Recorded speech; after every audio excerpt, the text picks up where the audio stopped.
Halo, apa kabar teman-teman? Jumpa lagi dengan saya di channel Renungan dan Motivasi. Tema kita kali ini adalah logika versus perasaan. Perbedaan sikap antara wanita dan pria mungkin membuat sering terjadi salah paham antara kedua belah pihak. Namun benarkah perbedaan cara berpikir karena otak wanita dan pria bekerja dengan cara yang berbeda? Bagaimana cara berpikir seorang wanita? Bagaimana cara berpikir seorang pria? Lalu mana yang benar? Berpikir secara logika atau berpikir dengan perasaan? Jika Anda merasa ini pertanyaan Anda wajib menonton video ini sampai tuntas. Dan jangan lupa setelah menonton video ini, jika Anda merasa berguna, teman-teman bisa share ke teman-teman yang lain. Dan jangan lupa support kami dengan cara like, share, komen, dan subscribe channel ini. Terima kasih. Oke, kita akan bahas cara berpikir wanita dan pria. Logika bisa dikatakan sebagai alat atau komponen dalam tubuh yang merupakan bagian dari pikiran dan proses berpikir. Logika sendiri bersifat sistematis, faktual, dan logis tentunya. Ia seperti penunjuk arah terhadap apa yang kita alami saat berhadapan dengan suatu masalah, dan kita mengedepankan logika, maka logika itu akan menuntun kita. Ia akan membimbing ke arah mana, dengan metode apa, kapan, di mana, apa yang harus diperhatikan, dan lain-lain. Maka bisa kita asumsikan logika ini sebagai kompas atau penunjuk arah. Sedangkan perasaan lebih bersifat bebas, abstrak, lateral, dan berdasarkan imajinasi. Setiap orang memiliki karakter atau warna rasa yang berbeda-beda. Rasa mengajarkan kita tentang kebebasan, menuntun kita ke tempat-tempat yang mungkin belum kita ketahui. Dan tentu saja perasaan tidak sekaku logika. Jika kita dalam menyelesaikan masalah lebih mengedepankan perasaan, maka perasaan tersebut akan membimbing penyelesaian masalah kita berdasarkan pengalaman dan intuisi.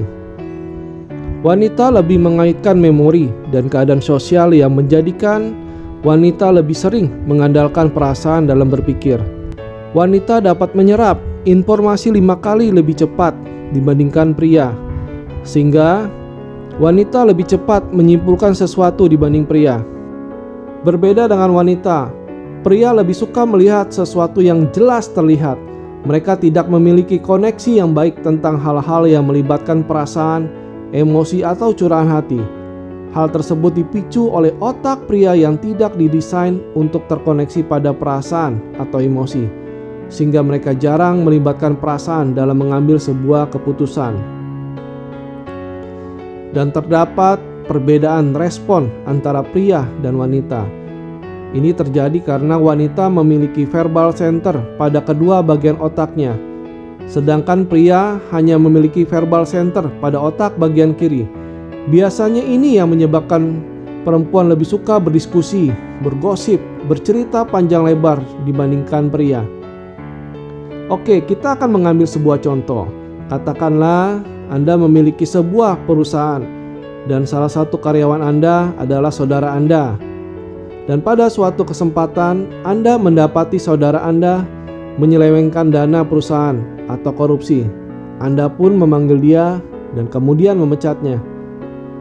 Di kondisi ini faktanya adalah saudara Anda telah korupsi. Jika Anda memecatnya, Anda berarti berpikir secara logika. Karena jika dibiarkan atau hanya ditegur, Anda berpikir bahwa saudara Anda tidak akan kapok atau bisa berbuat lagi. Dan jika Anda berpikir dengan perasaan, Anda akan memaafkannya dan memberinya peluang dengan catatan bahwa perbuatan itu tidak akan diulangi lagi. Contoh lain adalah ketika seorang dokter mengobati seorang pasien yang terkena kanker stadium 4. Dokter harus mampu menjelaskan kondisi pasiennya sebaik mungkin. Bahkan terkadang anggota keluarga meminta tolong kepada dokter untuk tidak mengatakan kondisi sebenarnya di depan pasien.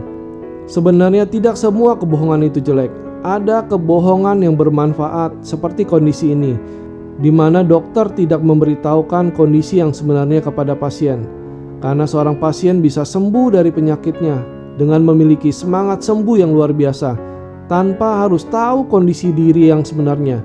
Karena jika pasien tahu kondisi yang sebenarnya, bisa jadi akan membuat dirinya akan lebih drop. Contoh berbeda yaitu di lingkungan keluarga. Tidak ada keluarga yang tidak memiliki konflik. Yang berbeda adalah seberapa besar konflik yang terjadi. Dalam lingkungan rumah tangga, terutama istri, cenderung menggunakan perasaan, dan perasaan itu bisa mengalahkan logika. Untuk menjaga hubungan yang harmonis, suami harus mengorbankan logika dan mengutamakan perasaan. Jika tidak, akan sering terjadi keributan. Contoh lain misalnya di sebuah pemukiman yang penduduknya terdiri atas berbagai tingkatan sosial dan ekonomi yang berbeda. Kita sebut seorang pemukim, sebut saja A, yang berkecukupan, yang sangat ingin memberi bantuan keuangan kepada salah satu penduduk yang kekurangan. Kita sebut saja B. Tetapi si A tidak mau terkesan memberi bantuan karena kasihan pada si B. Karena itu setiap pagi atau sore si A selalu meminta si B atau anaknya untuk mencuci mobil di rumahnya. Untuk itu A sengaja tidak mencuci mobilnya di karwas, melainkan sengaja dibawa pulang dalam keadaan kotor. Upah yang diberikan A kepada B selalu 2 atau 3 kali lipat di atas tarif cuci mobil di karwas. Dengan begitu si A telah membantu kesulitan ekonomi B, dan si B tidak perlu merasa dikasihani oleh si A. Logika atau perasaankah yang digunakan oleh A dalam menolong B dengan memperkerjakannya? Ya, kedua-duanya. Ini adalah contoh di mana logika dan perasaan digunakan bersamaan, saling menguatkan. Keinginan membantu tanpa menyinggung harga diri orang yang dibantu adalah perasaan atau emosi.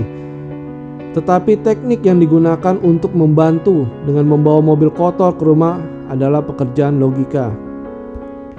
Kesimpulannya, logika dan perasaan memang berbeda, tetapi keduanya tidak bisa dipisahkan. Keduanya saling melengkapi dan berhubungan. Logika kita pakai saat kita harus melakukan analisis, sintesis, memecahkan masalah, membuat perencanaan, dan membuat model atau skenario.